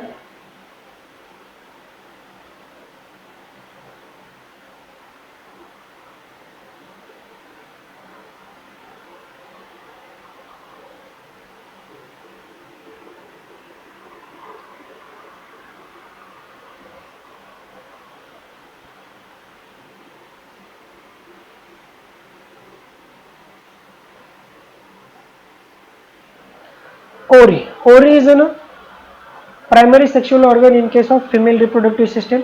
अब उसके बारे में थोड़ा सा डिटेल बात करेंगे।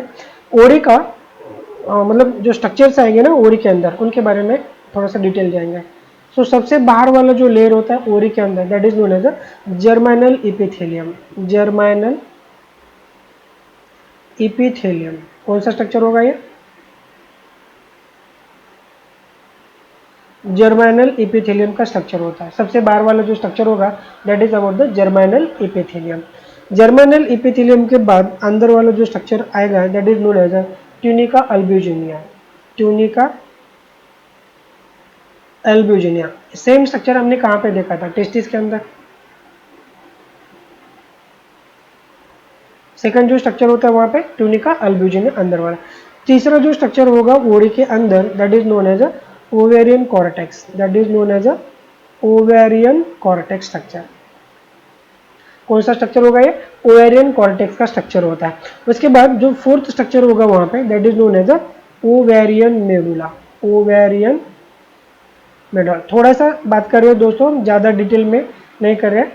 एनिमल फिजियोलॉजी में इसके बारे में पूरा का पूरा डिटेलिंग होगा, स्ट्रक्चर डिटेल है। अब थोड़ा सा हमें जितना जरूरी हो उतना ही हम बात करेंगे। सो सबसे बाहर वाला जो स्ट्रक्चर होता है that is about the germinal epithelium. उसके अंदर वाला जो स्ट्रक्चर होगा that is about the tunica albuginea. उसके अंदर वाला जो स्ट्रक्चर हमें देखने को मिलेगा that is about the ovarian cortex. और ओवेरियन कॉर्टेक्स के अंदर जो स्ट्रक्चर होता है that is about the ovarian medulla. अगर हम ओवेरियन मेडुला के बारे में हम बात करते हैं, ओवेरियन मेडुला के बारे में अगर हम बात करते हैं तो वहां पे कौन होता है? ब्लड वेसल का कनेक्शन होता है। कौन होते हैं वहां पे? Presence of blood vessel. कौन प्रेजेंट होते हैं वहां पे? Blood vessels. और लिम्फेटिक वेसल्स भी होते हैं वहां पे। कौन होते हैं? Lymphatic vessels. ब्लड वेसल के साथ लिम्फेटिक वेसल्स भी होते हैं। और कौन सा स्ट्रक्चर होगा वहां पे? नर्व का एंट्री भी होता है। नर्व का एंट्री भी वहीं से होता है।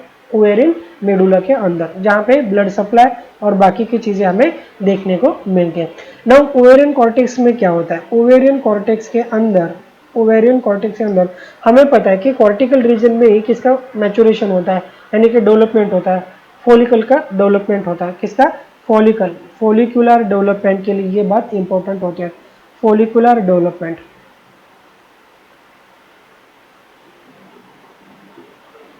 Follicular development. So follicular development जो होता है ovarian cortex, outer ovarian cortex से होके अंदर की ओर आता है। जैसे जैसे डेवलपमेंट फॉलिकल का बढ़ते जाता है तो हमें पता चलता है कि वो अंदर की ओर क्या होने लगता है, आने लगता है, मतलब बाहर से वो अंदर आने लगता है। तो बाहर से अगर अंदर आते हैं तो हमें पता होना चाहिए कि फॉलिकुलर डेवलपमेंट सेंट्रीपिटल टाइप का होता है। कौन सा टाइप का होता है? सेंट्रीपिटल टाइप का डेवलपमेंट होगा, centripetal type of development in case of follicular development. अब जो सेकंड जो लेयर होता है वहां पे, दैट इज अवर जो ट्यूनिका अल्ब्यूजिना प्रोटेक्टिलोर, और सबसे बाहरी लेयर में कौन होगा वहां पे? Germinal epithelium. दोनों का क्या काम क्या होगा वहां पे? प्रोटेक्शन करना। क्या करना? प्रोटेक्शन करना, प्रोटेक्शन। अब देखिए दोस्तों, जो फॉलिकल्स होते हैं ना उसके अंदर कौन होता है? वो जो पैरेलली वहां पे डेवलप करता है। जैसे ही फॉलिकुलर डेवलपमेंट होने लगती है तब वहां पे उसके अंदर किसका डेवलपमेंट होने लगता है दोस्तों? तो उसके अंदर हमें पता है कि ओम का भी डेवलपमेंट होता है। सो वहां पे कुछ ओम प्लस बाकी के जो सेल्स दोनों मिलके क्या कराते हैं वहां पे?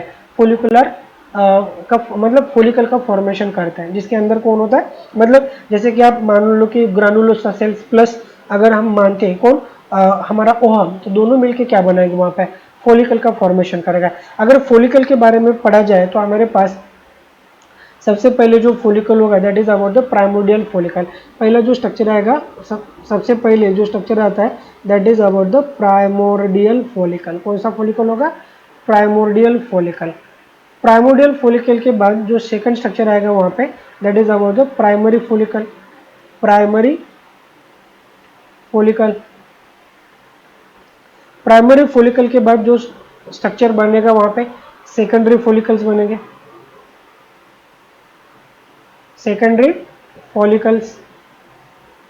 सेकेंडरी फॉलिकल के बाद जो स्ट्रक्चर आएगा वहां पे that is about the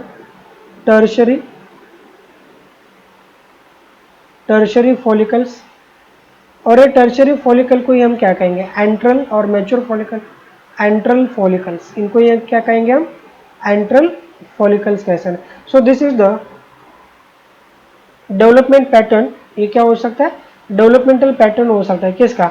follicle का। मतलब पहले जो फॉलिकल्स बनेंगे वहां पे तो आएंगे प्राइमोर्डियल फॉलिकल, उसके बाद प्राइमरी फॉलिकल का फॉर्मेशन होगा, प्राइमरी फॉलिकल का फॉर्मेशन, और प्राइमरी फॉलिकल के बाद जो स्ट्रक्चर आएगा वहां पे secondary follicle, and secondary follicle के बाद फाइनली जो स्ट्रक्चर होगा that is about this tertiary और एंट्रल फॉलिकल का स्ट्रक्चर बनेगा। अगर हम बात करते हैं ओरी के बारे में, ओरी के बारे में हम बात कर रहे थे दोस्तों।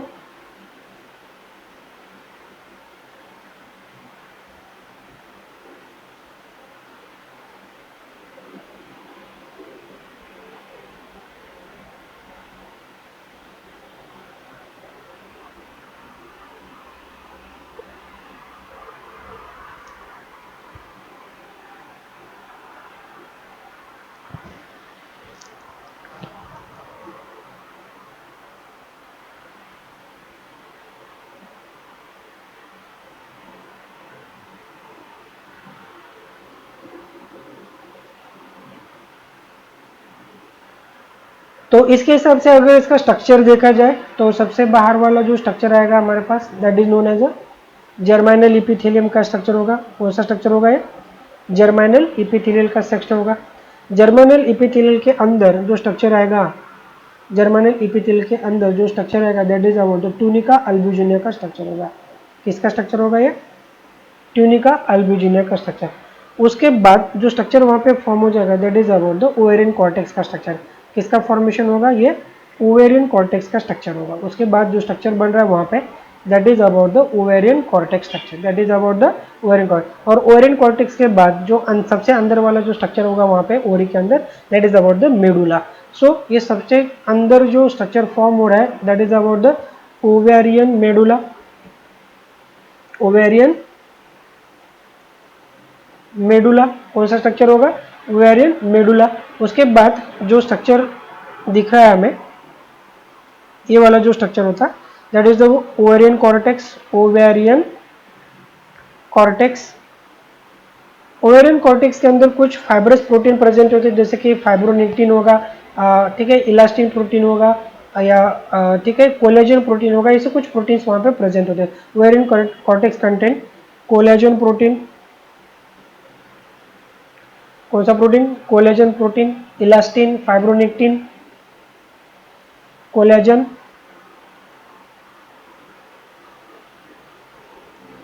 इलास्टिन, फाइब्रोनेक्टिन,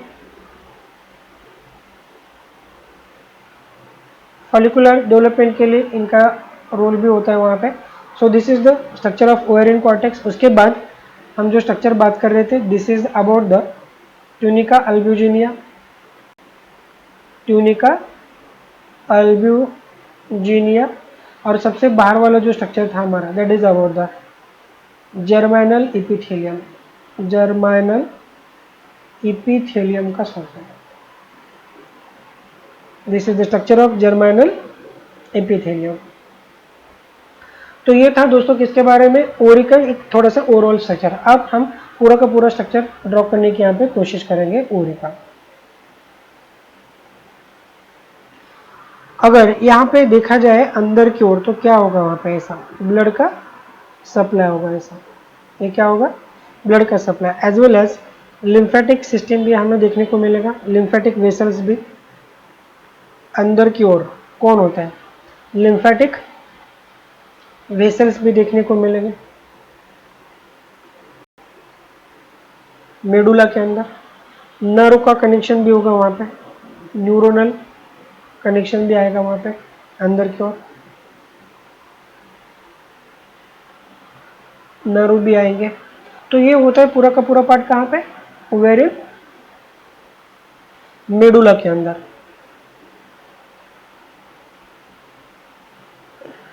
चलिए अब बात करेंगे ओरी के बारे में।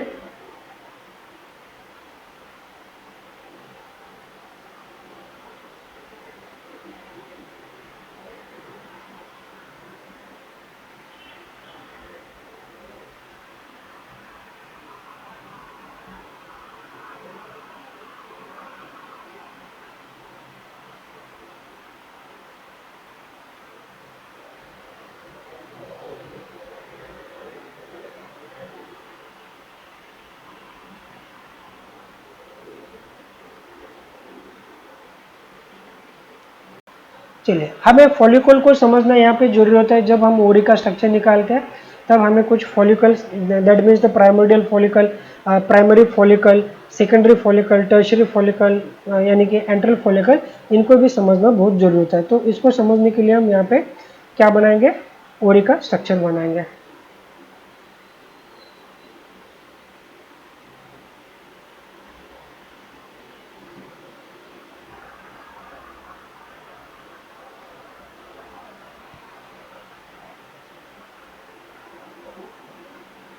मान लो कि दोस्तों ये स्ट्रक्चर किसका है, ओरी का स्ट्रक्चर है। जो स्ट्रक्चर हम यहाँ से निकालने की कोशिश करेंगे, अंदर वाला जो स्ट्रक्चर होगा पूरा का पूरा किसका होगा, ओवेरियन मेडुला का स्ट्रक्चर होगा। अंदर की ओर वाला स्ट्रक्चर जो होगा ओवेरियन मेडुला का स्ट्रक्चर होगा। और इसके अंदर जो आते हैं तो ब्लड वेसल्स, हमें क्या पता चलता है, अंदर जो आएंगे तो कौन आए थे, ब्लड वेसल्स या लिम्फेटिक वेसल्स। ये जो अंदर वाला स्ट्रक्चर है, लिम्फेटिक वेसल, ब्लड वेसल, मान के चलेगा कि ऐसे स्ट्रक्चर है अंदर को। और बाहर की साइड में कौन देखने को मिलेगा हमें, फॉलिकल। सबसे पहले जो फॉलिकल का स्ट्रक्चर निकालने की कोशिश करेंगे हम, प्राइमोडियल फॉलिकल। यहाँ पे कौन होंगे, ऐसे छोटे छोटे प्राइमोडियल फॉलिकल होंगे। दोस्तों देखिए, बिफोर द प्यूबरिटी वहाँ पे फीमेल के अंदर 7 मिलियन मतलब 7 लाख प्राइमोडियल फॉलिकल होता है।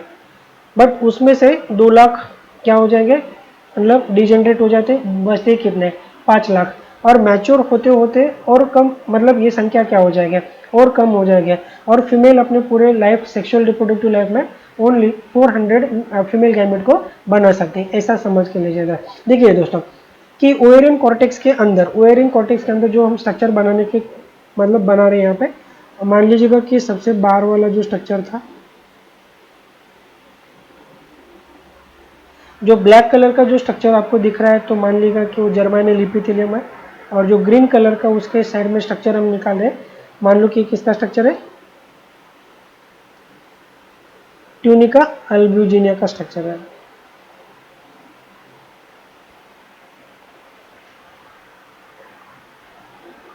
ओके, तो वहां पे हम क्या बना रहे थे, फॉलिकल्स बना रहे थे। प्राइमोडियल फॉलिकल से क्या होगा, वहां पे कौन बनेंगे, प्राइमरी फॉलिकल बनेंगे। प्राइमोडियल फॉलिकल से जो स्ट्रक्चर आएगा, तो that is about the primary follicle. Primary follicle थोड़े से ज़्यादा डेवलप हो गए, किससे, प्राइमोडियल फॉलिकल से थोड़े से ज़्यादा डेवलपमेंट हमें किस में दिखाई देंगे, प्राइमरी फॉलिकल। प्राइमरी फॉलिकल के बाद वहाँ पे जो स्ट्रक्चर रहेगा, हम फाइनली एक दो फॉलिकल के बारे में मतलब स्ट्रक्चर तो निकाल ही देंगे, पर यहाँ पे पूरा स्ट्रक्चर डिस्टिंक्टली नहीं निकाल सकते दोस्तों।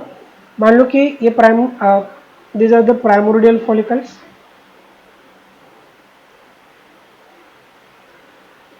ये होगी प्राइमोडियल फॉलिकल,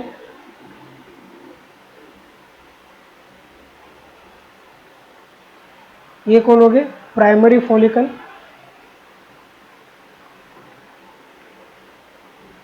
उसके बाद सेकेंडरी फॉलिकल। दोस्तों फॉलिकल एंड ओम में डिफरेंस है। फॉलिकल के अंदर जो स्ट्रक्चर होता है ना, developing structure, that is known as ovum, जिसको ऊगोनिया भी कह सकते हो आप। ऊगोनिया का मैचुरेशन अंदर के अंदर मतलब होने लगता है, वहां पे आगे जाके आपको देखने को मिलेगा। उसके बाद ये जो स्ट्रक्चर होगा, मान लीजिएगा कि सेकेंडरी फॉलिकल का स्ट्रक्चर है, किसका स्ट्रक्चर है, सेकेंडरी फॉलिकल का स्ट्रक्चर है।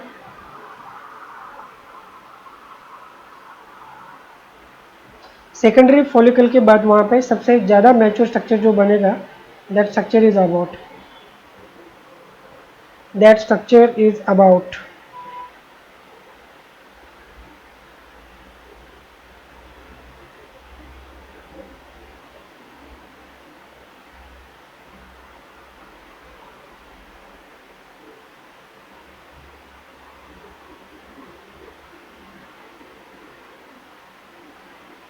टर्चरी फॉलिकल या एंट्रल फॉलिकल। ये कौन होगा, टर्चरी या एंट्रल फॉलिकल का फॉर्मेशन होगा वहां पर, टर्चरी फॉलिकल या एंट्रल फॉलिकल। तो उसमें क्या होगा, उसका स्ट्रक्चर निकाल के देख देंगे हम। यहाँ पे अंदर की ओर ओम होगा, उसके बाद यहाँ पे कुछ सेल्स होंगे जिनको हम ग्रानुलोसा सेल्स कहेंगे। उसके अंदर एक कैविटी भी बनती है, this cavity is known as antral cavity. एक कैविटी लाइक स्ट्रक्चर भी बनेगा वहां पे, that cavity is known as antral cavity. That cavity is known as antral cavity structure. उस कैविटी को हम क्या कहेंगे, एंट्रल कैविटी स्ट्रक्चर भी कह सकते हैं दोस्तों। नाउ अब ये जो मैच्योर फॉलिकल होता है ना, एलएच का अमाउंट बढ़ने के बाद वहां पे क्या हो सकता है, उसका ओवुलेशन। मैच्योर फॉलिकल रप्चर होगा, टर्चरी फॉलिकल रप्चर होगा, और रप्चर होने के बाद क्या हो कर सकता है वहां पे, ovulation. During 14th day of menstrual cycle, 14th day of menstrual cycle क्या होगा वहां पे, ग्रेफियन फॉलिकल यानी कि मैच्योर फॉलिकल या एंट्रल फॉलिकल क्या हो जाएगा, रप्चर हो जाएगा। एंट्रल फॉलिकल के रप्चर के बाद वहां पे फीमेल गैमेट क्या होगा, फॉलिकल से रिलीज हो जाएगा। मतलब यहाँ पे आपको समझने वाली ये बात है कि फॉलिकल के अंदर जो स्ट्रक्चर होगा ना, फॉलिकल के अंदर जो स्ट्रक्चर होता है, that is about the structure of female gamete. Ovum उसके अंदर होता है, ओम क्या होता है, उसके अंदर होता है। बच्चे यहीं पे ही कंफ्यूज होते हैं कि ओम का स्ट्रक्चर कहाँ पे होता है।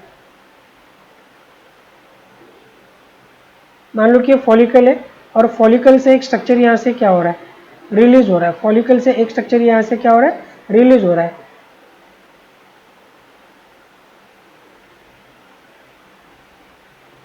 सो ये कब हो जाएगा, during the 14th day of menstrual cycle. During the 14th day of menstrual cycle.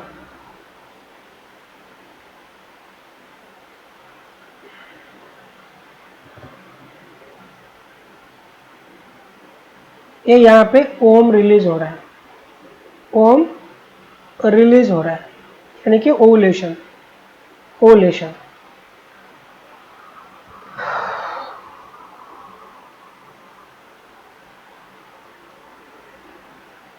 तो ये जो स्ट्रक्चर होगा किसका होगा? सेकेंडरी फॉलिकल का स्ट्रक्चर होगा। सेकेंडरी फॉलिकल, ये किसका स्ट्रक्चर होगा? टर्शियरी फॉलिकल, यानी कि एंट्रल, एंट्रल फॉलिकल कहिए या ग्राफियन फॉलिकल भी कह सकते हो आप, उसको ही क्या कह सकते हो? Graafian follicle.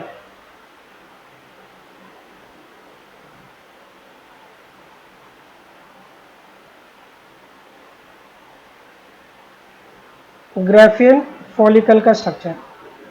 अब जो पीछे बचा हुआ फॉलिकल का जो स्ट्रक्चर होता है ना, वो क्या करेगा? फॉलिकल हिमोर्गिकम का स्ट्रक्चर बनाएगा। किसका स्ट्रक्चर बनेगा? फॉलिकल हिमोर्गिकम।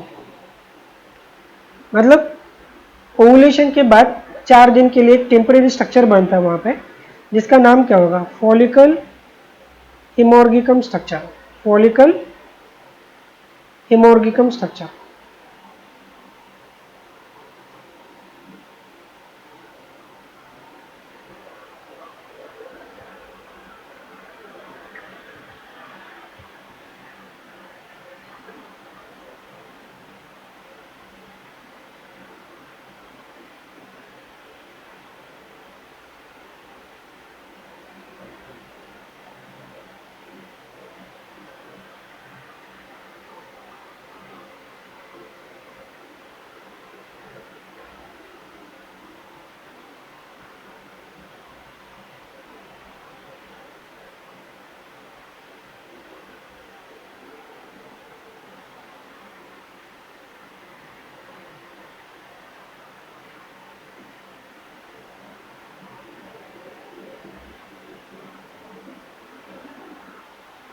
यहाँ पे जो स्ट्रक्चर बन रहा है फॉलिकल हिमोर्गिकम, एक टेम्परेरी स्ट्रक्चर होता है। उसके बाद स्ट्रक्चर बनेगा कॉर्पस ल्यूटियम, और कॉर्पस ल्यूटियम बाद में बनेगा कॉर्पस अल्बिकम का स्ट्रक्चर बनेगा। बट यहाँ पे 2 चीज़ों का डिफरेंस होता है। अगर फर्टिलाइजेशन सक्सेसफुल होता है तो कॉर्पस ल्यूटियम रिमेन रहेगा वहाँ पे। अगर फर्टिलाइजेशन नहीं होता है तो corpus luteum will convert into the white colour body that is known as corpus albicans. किसका स्ट्रक्चर फॉर्म होगा? कॉर्पस अल्बिकन्स का।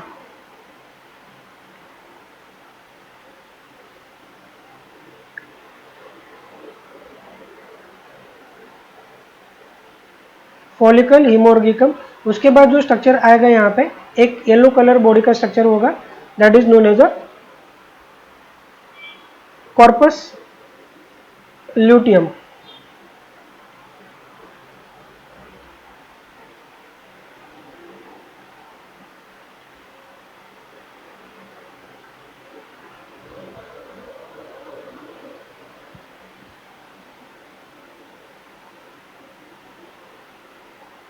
जो एक yellow colour body like structure यहाँ पे बनेगा, that structure is known as a corpus luteum.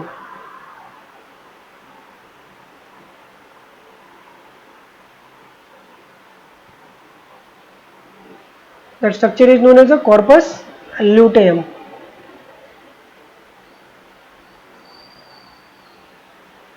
और corpus luteum finally एक डिजेनरेटिंग बॉडी में कन्वर्ट हो जा सकता है, that is known as a corpus albicans. That structure is known as a corpus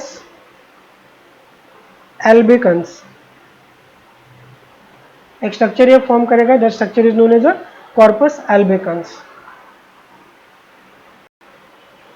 अगर फर्टिलाइजेशन होता है, फर्टिलाइजेशन होता है तो क्या होगा? कॉर्पस ल्यूटियम वैसे के वैसे मेंटेन करके रखा जाता है। अब फर्टिलाइजेशन नहीं होता है वहां पे, फर्टिलाइजेशन सक्सेसफुल नहीं होता है तो क्या होगा? वहां पे कौन सा स्ट्रक्चर होगा? कॉर्पस अल्बिकन का स्ट्रक्चर होगा। कॉर्पस अल्बिकन्स का स्ट्रक्चर होता है वहां पर।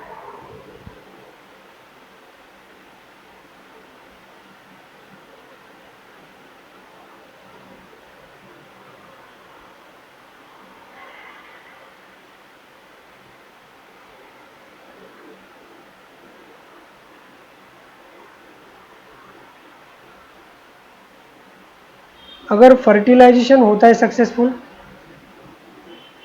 तो ये स्ट्रक्चर क्या होगा, मेंटेन रहेगा। And if no fertilisation, if no fertilisation, तो ये डिजेनरेटिंग स्ट्रक्चर में कन्वर्ट हो जाएगा और फिर से हमें पता है कि एक नया फॉलिकल क्या होगा वहाँ पे डेवलप होना शुरू हो जाएगा। तो ये पूरा का पूरा ओवरी के अंदर होने वाला साइकिल है। अब हम बात करेंगे दोस्तों मैच्योर फॉलिकल के बारे में, यानी कि टर्शियरी फॉलिकल का जो स्ट्रक्चर होता है उसके बारे में हम थोड़ा सा बात करेंगे।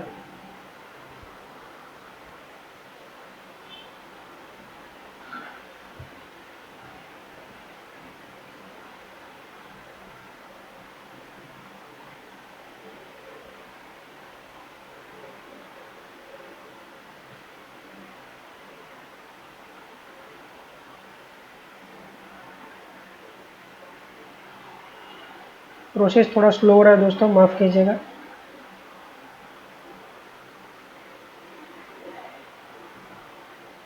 अब हम बात करेंगे फॉलिकल के स्ट्रक्चर के बारे में। मैच्योर फॉलिकल का जो स्ट्रक्चर होता है उसके बारे में बात करेंगे दोस्तों। तो मान लीजिएगा कि पहला स्ट्रक्चर हम यहाँ पे निकालने की कोशिश करेंगे।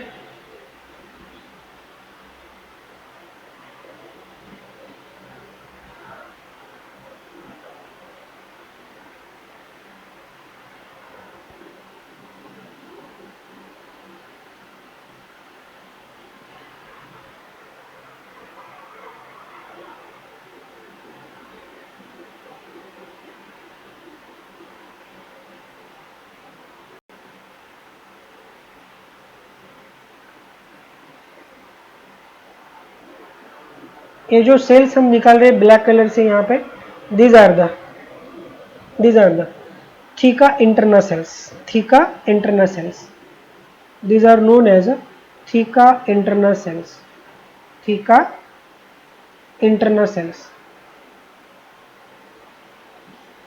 ये जो सेल्स हम यहाँ पे बना रहे हैं these are the theca interna cells। और थीका इंटरना के बीच में जो मेम्ब्रेन स्ट्रक्चर था वहाँ पे that is known as a basement lamina या बेसमेंट मेम्ब्रेन।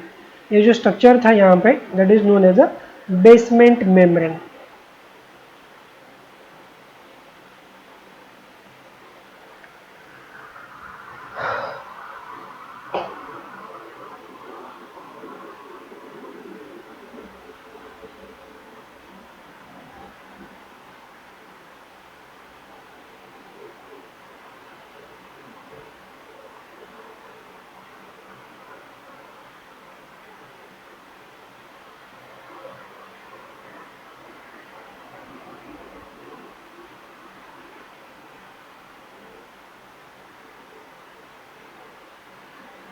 तो ये जो स्ट्रक्चर हम ग्रीन कलर से यहाँ पे बनाएंगे that is known as a basement membrane का स्ट्रक्चर होगा ये। This is the basement membrane structure,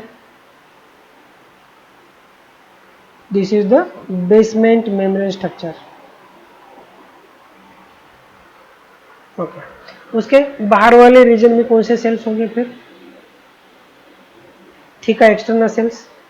बाहर वाले रीजन में जो सेल्स पाए जाएंगे these are known as theca external sales.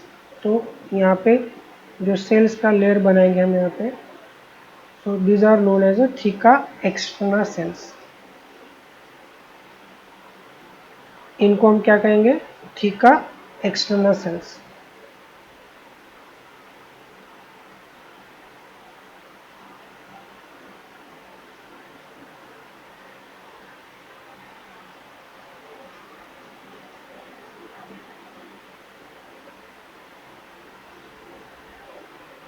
बाहर का जो लेयर होगा सेल्स का this is known as a theca externa. उसके बाद अगर अंदर की ओर जाता है, अंदर की ओर हमें और कुछ सेल्स का लेयर देखने को मिलेगा।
सबसे अंदर वाला जो स्ट्रक्चर आपको देखने को मिल रहा है that is about the ohm, यानी एक का स्ट्रक्चर होगा और उसके बाजू में जो सेल्स हम बना रहे हैं यहाँ पे, ये जो रेड कलर के cells these are granulosa cells, और इसका ऐसा भी एक लेयर बाहर की ओर से यहाँ पे आपको देखने को मिलेगा।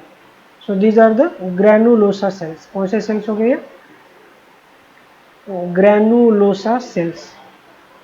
These are known as a granulosa sales.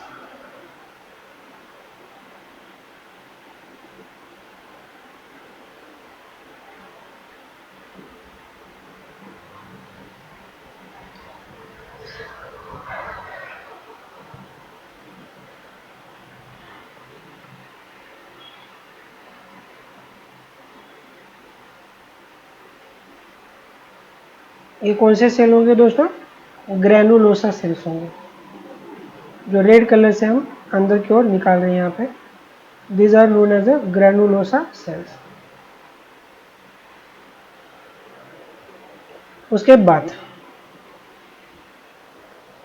अंदर की ओर जो ओम है उसको जो बाहर से जो कवरिंग होगा, तो कोरोना रेडिएटा का सेल्स का होता है, किसका कवरिंग होगा? कोरोना रेडिएटा के सेल्स का कवरिंग होता है, कवरिंग ऑफ कोरोना रेडिएटा। अगर इसको फिर से हम ऐसा कवरिंग निकाल देते सेल्स का, तो these are known as a corona radiata. यहाँ पे जो सेल्स का कवरिंग होगा, so these are known as a corona radiata sales.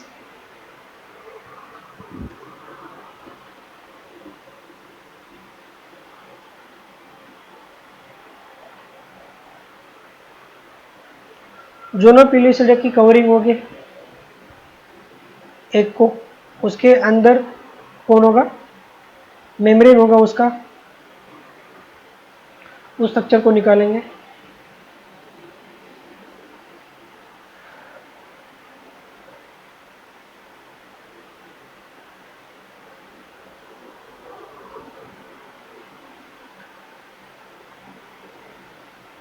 सबसे बाहर वाला जो कवरिंग हो रहा है यानी कि थीका एक्सटर्ना का, उसके अंदर जो सेल्स हमें देखने को मिल रहे दीज आर नोन एज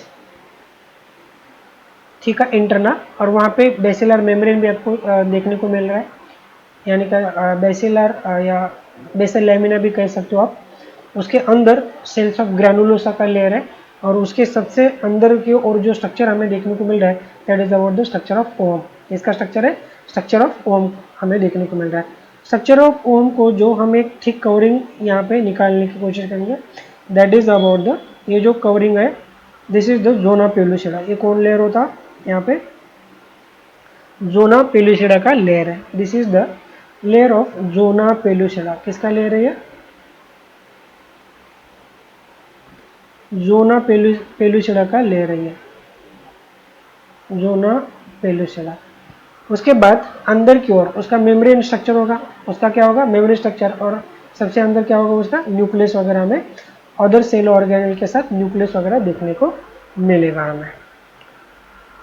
अब इसको नाम देने की कोशिश करेंगे। मान लो कि this are the theca externa, theca externa, these are known as the theca interna cells, interna. ये जो यहाँ पे स्ट्रक्चर होगा यहाँ पे that is the basal lamina या बेसल मेम्ब्रेन, बेसल मेम्ब्रेन या कहिए बेसल लैमिना, बेसल मेम्ब्रेन या लैमिना भी कह सकते हो आप।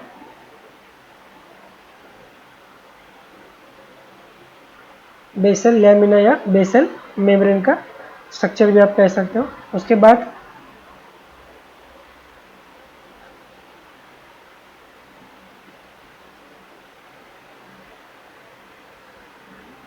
उसके अंदर जो लेयर होगा दैट इज अबाउट द, उसके भी अंदर जो एक लेयर हमें देखने को मिलेगा that is about granulosa cells, granulosa sales.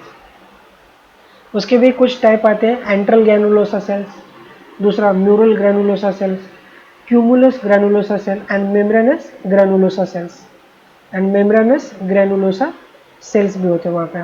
मान लो कि these are the membranous granulosa cells है ये, these are the membranous granulosa cells.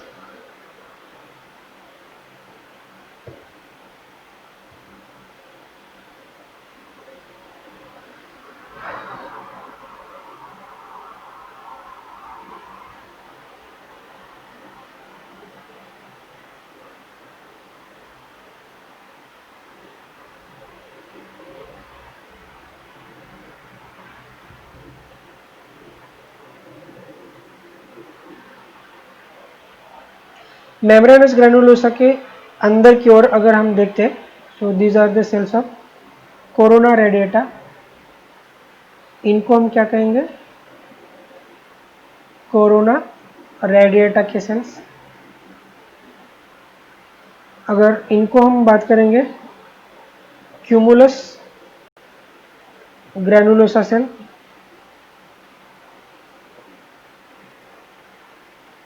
Granulosa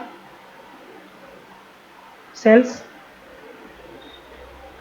उसके बाद अगर इन सेल्स को हम बात करेंगे mural granulosa cells, these are known as a mural granulosa cells, mural granulosa।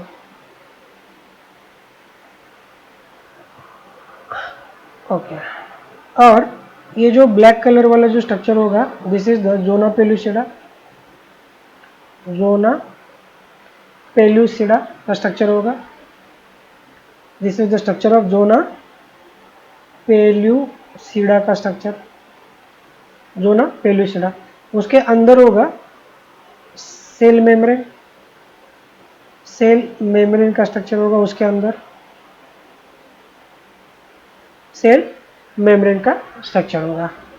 तो ये पूरा जो स्ट्रक्चर हो रहा है यहाँ पे मैच्योर फॉलिकल का स्ट्रक्चर हो रहा है। ये किसका स्ट्रक्चर हो रहा है, ये मैच्योर फॉलिकल का स्ट्रक्चर हो रहा है। This is the structure of mature follicle,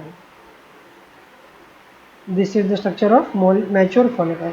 और मैच्योर फॉलिकल के अंदर जो स्ट्रक्चर है that is about the ovum, जिसके अंदर जो स्ट्रक्चर हमें पाया जाएगा that is the structure of ohm.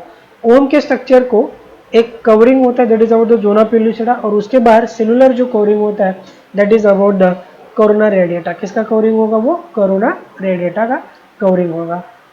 So follicle को बाहर से अगर अंदर की ओर जाते हुए देखेंगे तो क्या होगा, सबसे बाहर होगा, आउटसाइड टू इनसाइड अगर हम जाते हैं, आउटसाइड टू इनसाइड अगर हम एंटर होते हैं वहां पे, तो सबसे बाहर कौन मिलेगा हमें, थीका एक्सटर्ना। उसके बाद बेसल मेम्ब्रेन यानी लैमिना का स्ट्रक्चर मिलेगा, और वहां पे कौन से स्ट्रक्चर मिलेंगे हमें, थीका इंटरना के सेल का स्ट्रक्चर मिलेगा। उसके बाद अंदर की ओर अगर हम एंटर होते हैं तो कौन मिलेंगे हमें, मेम्ब्रेनस पेरिफेरली, मेम्ब्रेनस कौन होंगे वहां पे, ग्रैनुलोसा के सेल्स होंगे।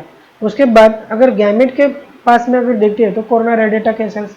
गैमेट से अगर फिर हम कहाँ पे जा रहे हैं, इस ओर अगर जा रहे हैं तो वहां पे हमें cumulus granulosa cell and mural granulosa cells होंगे। So these are the different type of cells found in, कहाँ पे हमें ये मिलते हैं।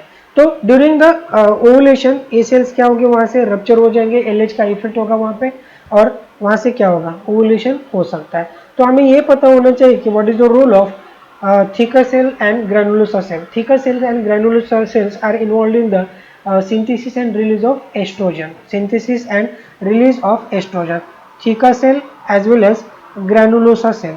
thica cell and granulosa cell क्या करता है, एस्ट्रोजन को सिंथेसिस करके क्या करता है, एस्ट्रोजन को सिंथेसिस करके रिलीज करता है। एस्ट्रोजन का सिंथेसिस करना एज वेल एज उसका रिलीज करना, ये काम कौन कर रहा था वहां पे, that is the role of theca externa and cell granulosa का सेल्स का ये फंक्शन होता है।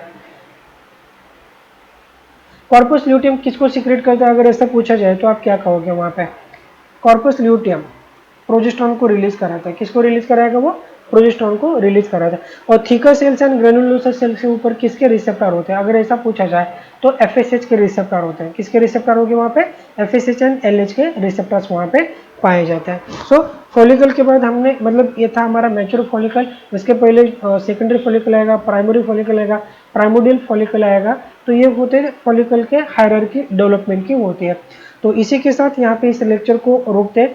आगे भी लेक्चर कंटिन्यू करना था, बट ये मॉनिटर थोड़ा सा प्रॉब्लम क्रिएट कर रहा है, इसकी वजह से हम इसी लेक्चर को मतलब इस लेक्चर को अभी यहीं पे रोक देते हैं। और अगर आपको ये लेसन समझ में आता है तो इसको लाइक कीजिए, दोस्तों के साथ शेयर करना ना भूलिए और चैनल को सब्सक्राइब भी कीजिए। इसे रोकते हैं अभी। जय हिंद दोस्तों।